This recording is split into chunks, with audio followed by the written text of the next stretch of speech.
I turned 78 feeling like my finances were slipping through my fingers faster than ever. It wasn't that I lacked savings or a monthly pension. I had both. But it seemed every time I turned around, another unexpected expense would pop up. A medical bill here, a home repair there, and even subtle price hikes in everyday groceries. More than the money itself, though, I was afraid of losing my independence. The thought of having to rely on others, especially for day-to-day living costs, weighed on me like a constant, invisible burden. I remember one particularly tense evening when I sat at my kitchen table with a stack of bills, a calculator, and a sense of dread that felt almost physical. The warm glow of the overhead light only seemed to highlight the lines on my face, each one a reminder of years gone by. It wasn't just about dollars and cents, it was about the future. Would I be able to remain self-sufficient in the next few years? Or would I have to cut corners so drastically that life became little more than just getting by? That night I recalled a conversation with a friend who passed away the previous year. She had said, "Growing older doesn't mean giving up on control of your life. It means finding new ways to hold on to it." The memory of her words pushed me to research, talk to experts, and even consult a few older acquaintances who seemed to be thriving financially. In this video, I'll share the top 6 decisions I made, backed by insights from financial advisors and stories from fellow seniors, that not only protected my savings after 75, but also helped me maintain a sense of autonomy I thought I'd lost. What you're about to learn may challenge some of your current beliefs about saving, spending, and planning. You might have heard that it's too late to do much about your finances once you're in your mid-70s. That's one of the biggest misconceptions keeping people stuck. I promise that by the end of this video, you'll see there are specific steps you can take, no matter your age, that can help fortify your nest egg and, more importantly, preserve your independence. Stick around for the final tip especially, because it's often overlooked, yet can spell the difference between living on your own terms and feeling forced into decisions you never wanted to make. None of what I'll share is mere guesswork. It's drawn from countless hours of reading financial guidelines tailored to seniors, discussing these principles with financial consultants, and, most importantly, living through my own trials and errors. If you haven't done so yet, subscribe and hit that notification bell to keep getting valuable information that can make a real difference in your life. And if at any point you find these insights helpful, type 1 in the comments. If not, type 0 to let me know how I can improve. Above all, remember that these decisions aren't just about money. They're about preserving the life you've built, safeguarding the freedom you cherish, and ensuring that you never have to relinquish the sense of self-reliance that has brought you this far. Let's start unraveling each strategy so you can decide how best to apply it to your life. The first financial decision I want to share might sound almost too simple: taking full, proactive control of how my money is managed. For years, I drifted along, trusting that my pension and Social Security would be enough to cover the basics. It's a common approach. You spend your working life deferring major financial management to employers, banks, or even well-meaning relatives. After all, isn't that what retirement savings are for? Yet this belief that by 75 your financial path is more or less set can be dangerously misleading. One of the greatest misconceptions seniors hold is that there's not much you can do to change your financial course once you're past a certain age. The truth is, your relationship with money is a lot like your health. You have to monitor it, adapt, and often make changes if you want to stay in good shape. Think of it like maintaining a garden. Even if you've planted everything perfectly, you still have to water, weed, and sometimes replant if you want a flourishing crop. Take Harriet, 76, as an example. She'd never looked at her monthly statements beyond checking her balance. One day she noticed unexpected fees deducted from her account, fees that had been there for months. They weren't massive amounts, but they added up over time. Upon investigating, Harriet discovered extra charges for services she never used. By taking charge, she saved nearly $200 a month. That might not sound like a fortune, but over the course of a year, that's money she could use for a trip to see her grandchildren or to invest in a safe, interest-bearing account. More importantly, it was proof that vigilance can yield immediate rewards. The surprising insight is that even a small audit of your finances can reveal leaks. Those leaks, left unchecked, can erode your savings far more than you'd think. Banks, credit card companies, and service providers often rely on people not noticing incremental charges, and seniors, who may be less tech-savvy or simply tired of combing through statements, can fall victim to these hidden fees more than most. So here's your practical step. Set aside one afternoon a month to review your account statements line by line. If something doesn't look right, pick up the phone and call. That small action can provide you with a sense of accomplishment and often financial relief. The emotional benefit goes beyond the dollars saved. You rediscover that you're still the captain of your own ship. You decide where your money goes, and you command respect when you show you're paying attention. It's an exercise in taking charge, a statement that you're still very much in control of your financial destiny. In my own journey, I found that once I started spotting these money leaks, I felt a renewed energy. It was like finally noticing you have a dripping faucet. Once you fix it, the relief is almost palpable. Because every drop saved isn't just a drop of money, it's a piece of your independence reclaimed. Building on the idea of controlling your finances, the next financial decision centered on a concept I used to ignore completely: diversification.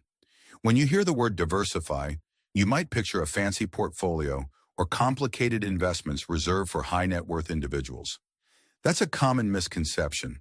A lot of us think diversification is only for the wealthy or for younger investors with decades left to ride out the market's ups and downs. Yet the reality is that diversification is crucial for anyone who wants to protect and grow their savings, especially after 75. Think of it like having multiple doors to enter and exit your home in case one gets blocked.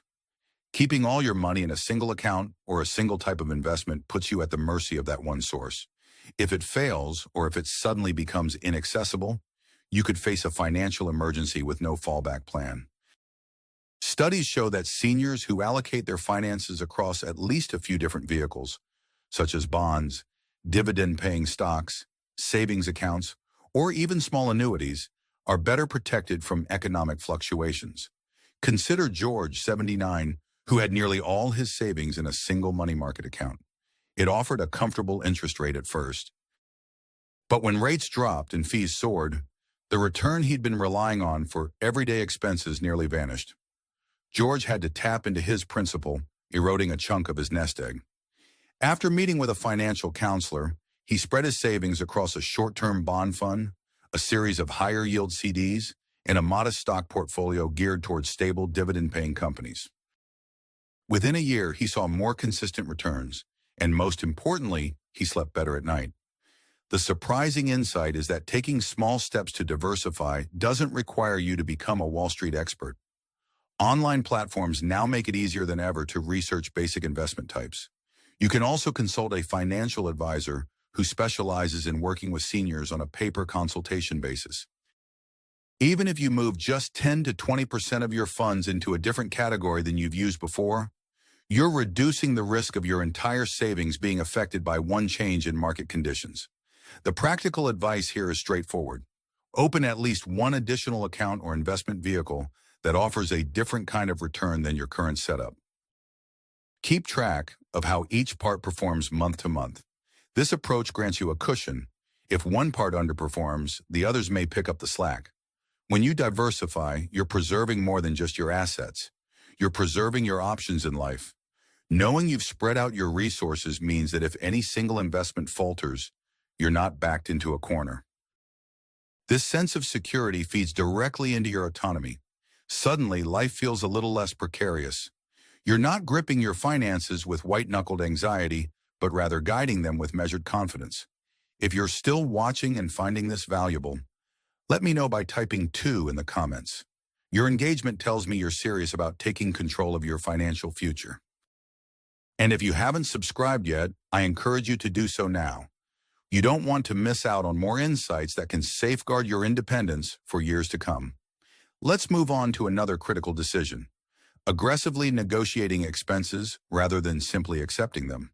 This might sound bold or even confrontational. After all, many of us grew up in an era when you didn't question the phone company, the utility bills, or even the rent. You just paid whatever the invoice said. But that mindset can be a fast track to eroding your savings, especially when you're on a fixed income. One of the biggest myths is that certain costs, like medical bills, insurance premiums, phone services, or even property taxes, are set in stone. The truth is, nearly every bill is negotiable in some capacity. If you're willing to make a few phone calls, do some research, and push back, you'd be amazed at the savings you can rack up. It's like going to a farmer's market. If you talk to the vendor, show genuine interest, and maybe buy a little more than one item, you can often walk away with a discount or a deal. Meet Rose, 77, who realized her cable and internet bill was climbing steadily each year. She'd faithfully paid, never questioning it, but one month she decided enough was enough. She called her provider, mentioned she was a senior on a fixed income, and politely asked if there was a lower rate or promotional package. The representative actually thanked her for her loyalty and offered her a discounted plan that saved her $40 a month. Next, she tackled her phone bill, her gym membership, and even her homeowner's insurance. By the time she was done, she'd freed up an extra $150 a month, a sum that felt like a small fortune to her. The surprising realization is that companies often have hidden plans or senior discounts they don't openly advertise. They rely on consumers to just pay without questioning. If you step outside your comfort zone and request a better rate, you'll often find that the answer is yes. The worst that can happen is you'll be told no, and you're back where you started. But more often than not, you'll discover some form of discount or perk, especially if you've been a long-time customer. So what's the practical step? Once every 6 months, take a day to call the companies that bill you regularly. Ask about promotional plans, senior discounts, or alternative packages. If the representative you speak with isn't helpful, politely ask to speak to a supervisor. Sometimes all it takes is a little persistence and politeness. The emotional benefit of this approach can't be overstated. Each successful negotiation is a reminder that you're not powerless against rising costs. You're an active participant in your own financial life, leveraging your years of loyalty and your willingness to speak up to carve out better deals. This renewed sense of autonomy, of being someone who stands up and says, I won't just accept every fee and hike, can be liberating. It's not about being combative. It's about asserting your worth in a marketplace that often overlooks the needs of older adults. As we turn to the next key decision, keep in mind that knowledge truly is power. And in this context, the power to negotiate costs could mean the difference between living under a constant sense of scarcity and enjoying the rewards of a life you've spent decades building. On the heels of negotiating expenses, I realized another pressing concern demanded my attention: protecting my savings from fraud and scams. It's a topic that can feel uncomfortable. No one wants to think of themselves as vulnerable. But it's a reality that scams targeting seniors are on the rise, and it's often the most unsuspecting folks who get caught in the web. A persistent misconception is that being scammed is mainly a problem for those who aren't careful enough. The truth is, modern scams can be incredibly sophisticated, disguised as legitimate emails, phone calls from official-sounding institutions, or even friendly strangers with believable stories. These scammers know exactly how to tug on your emotions, your sense of decency, or even your fear of missing out on a deal. Look at Edgar, 81, a retired school principal who prided himself on his keen judgment. One day, he received a call from someone claiming to be from his bank. They told him there was suspicious activity on his account and that he needed to verify his information to secure it. Concerned, Edgar provided his date of birth, address, and even part of his account information. Within hours, he noticed multiple unauthorized charges. Thankfully, the bank caught the fraud in time and managed to stop further losses. But Edgar felt shaken and betrayed. He had always considered himself immune to scams. The surprising truth is that even the most cautious individuals can get caught off guard. The key is not to operate from a place of fear, but from a place of knowledge and preparedness. The practical step is simple yet powerful. Implement a two-step verification process on all your financial accounts. This often involves receiving a text message or email code when logging into an account or making certain transactions. Also, question every unexpected phone call or email. If someone calls claiming to be from your bank, hang up and call your bank's official number to verify. If an email asks for sensitive information, never click on the link. Log in independently through the official website instead. Additionally, keep a short list of trusted phone numbers for your financial institutions. That way, when a suspicious call comes in, you can confirm whether it's real or not by hanging up and dialing the number from your list. Another tactic is to regularly monitor your online banking or request printed statements monthly, carefully reviewing each transaction. If anything looks off, contact your bank immediately. What's the emotional benefit here?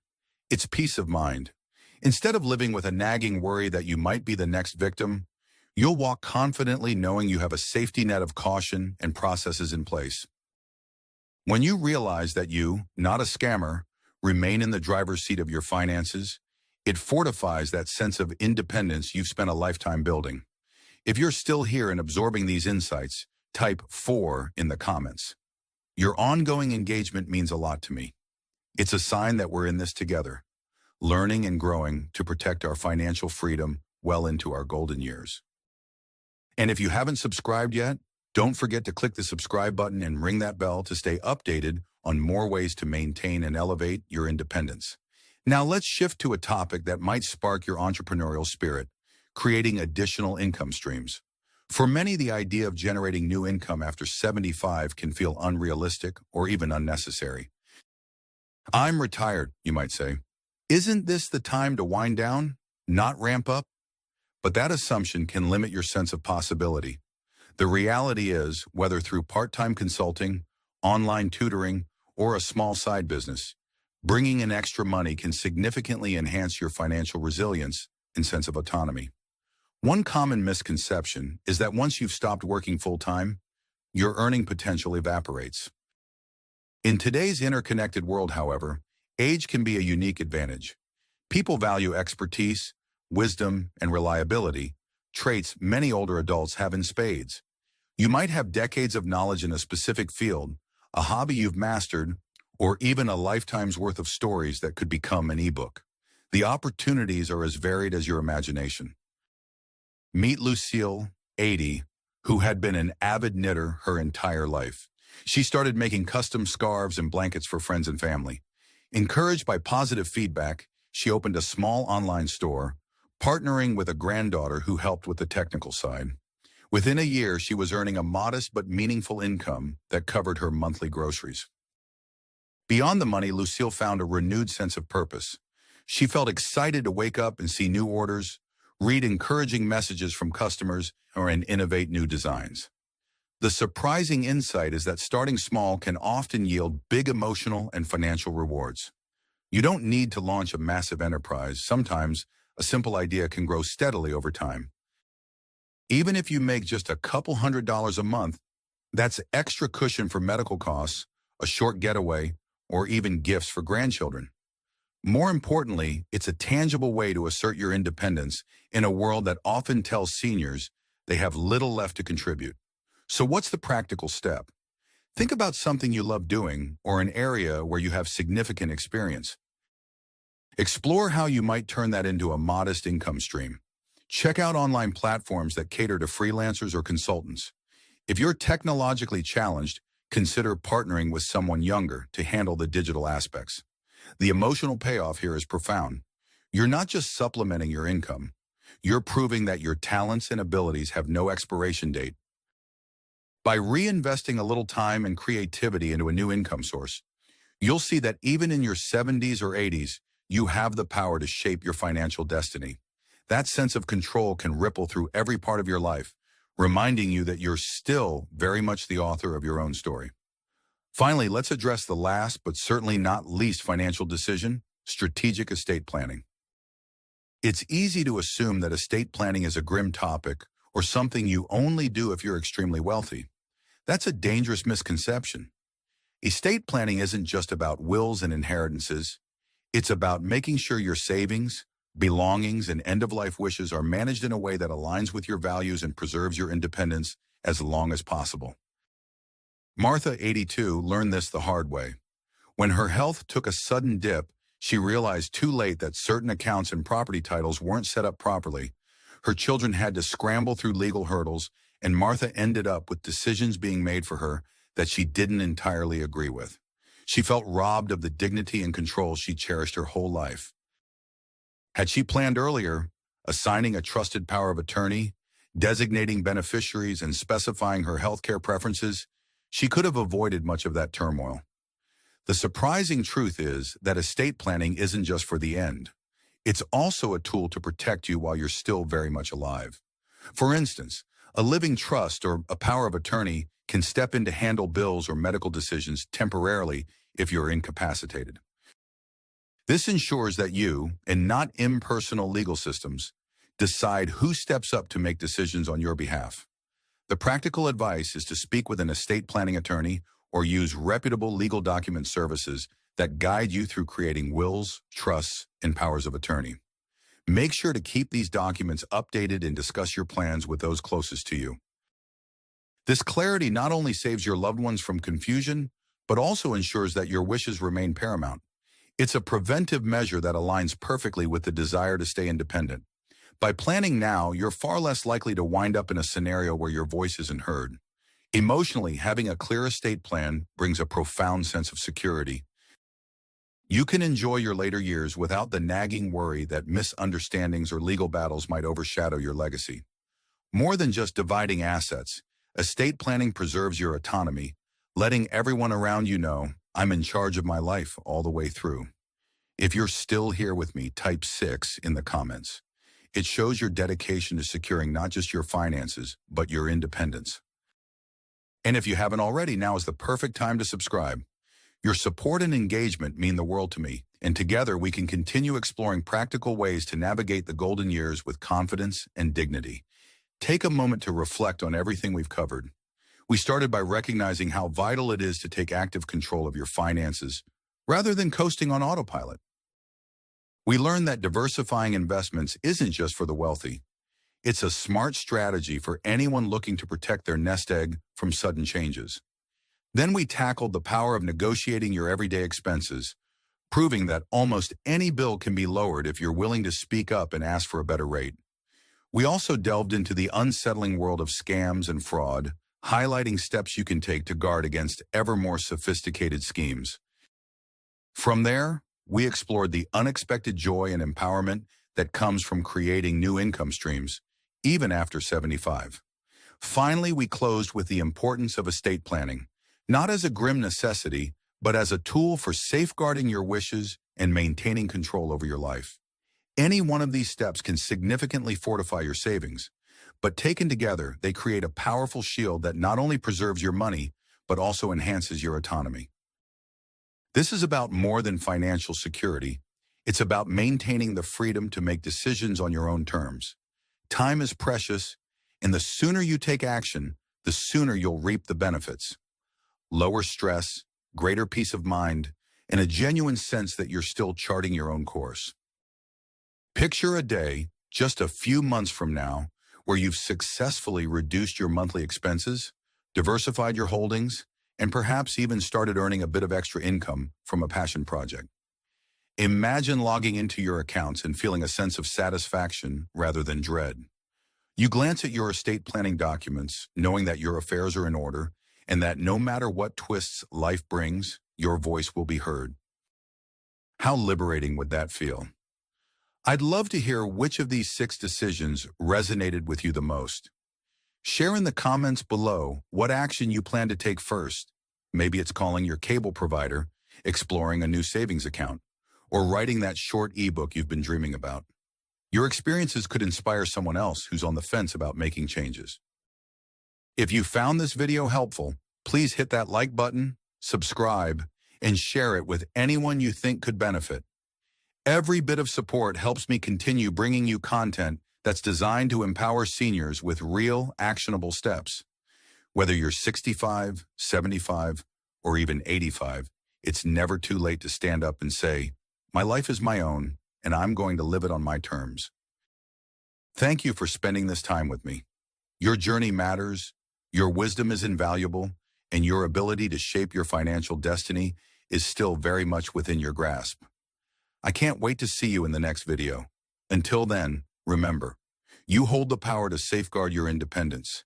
It all starts with that first decision to take control.